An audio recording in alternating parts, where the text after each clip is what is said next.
All right, people, welcome back to the Kaiba Show. Your boy, Mr. Red Rum.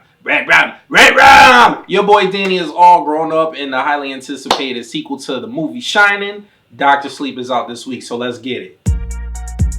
Welcome to the Kaiba Show.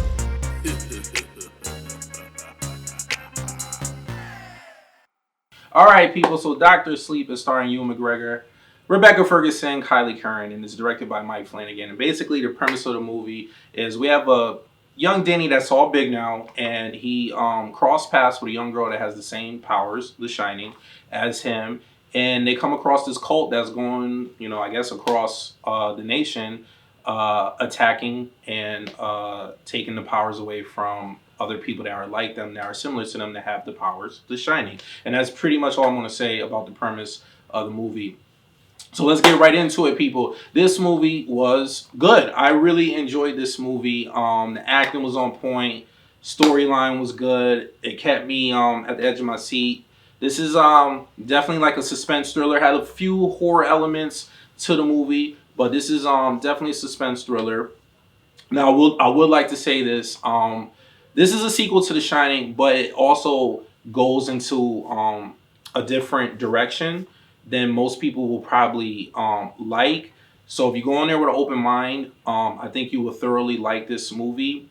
Yes, it's, like I said before, yes, it's a sequel, but it goes in a different direction. So there are some tie-ins that you have to see The Shining to get some of the tie-ins, but it also goes off where it's like its own elements, its own story. So it's like a sequel / standalone movie, almost like, because it goes in a different direction that I think most people will probably like, if that makes any sense. For me, I still enjoy the movie. Like I said, there's some elements, without me not giving away any crazy plot details. So there are some elements that you definitely need to see the first movie, because there are some tie-ins, but it's not a crazy tie-in type sequel movie where there's going to be so much in there that it feels like it's a direct sequel to the original movie.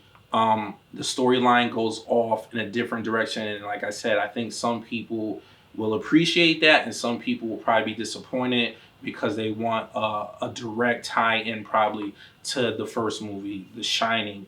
And there are some of that, especially towards the end of the movie, but that's all I'm going to say on that. But yes, this movie was well acted, good story, some good suspense, horror, thriller scenes in here.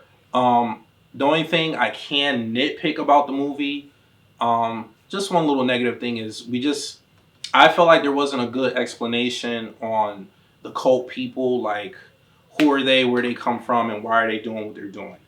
Other than that, this movie was phenomenal. It was well shot. Cinematography was on point. There were some shots in the movie that I think a lot of people are going to appreciate it, because they reenacted scenes from the first movie, and the shots that happened in the first movie, they did it again.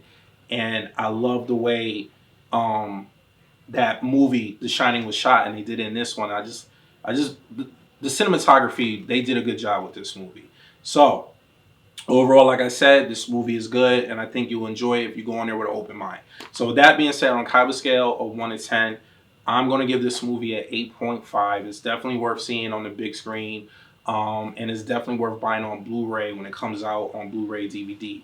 So if you like what you see and you want to see more, please hit the subscribe button so that you get notified every time I upload a video. Oh, bell button so that you get notified every time I upload a video. And please leave a comment, hit the like button at the bottom.